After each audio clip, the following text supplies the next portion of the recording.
અંકલેશ્વરમાં વિવિધ સ્વરૂપમાં ભગવાન શ્રીજીની પધરામણી થઈ છે, ત્યારે ભક્તો વિઘ્નહર્તાની ભક્તિમાં લીન બની વિધિ વિધાન સાથે શ્રીજીની સ્થાપન સાથે ગણેશ ઉત્સવનો પ્રારંભ કર્યો છે। ત્યારે શુભ મુહૂર્તમાં વિવિધ પંડાલોમાં શ્રીજીની પ્રતિમાની સ્થાપના કરવામાં આવી છે।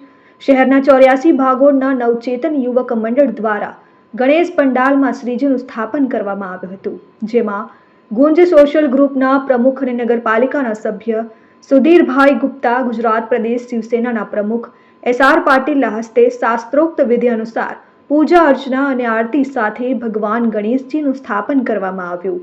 10 દિવસ સુધી દુંડાળા દેવ ભક્તોનું આતિથ્ય માણશે। 10 દિવસ સુધી ચાલનાર ભક્તિ કુંભમાં શ્રદ્ધાળુ ભગવાન ગણપતિની આરાધનામાં લીન બનશે અને અનંત 14ના રોજ વિઘ્નહર્તાને નિર્વિઘ્નને વિદાય આપવામાં આવશે।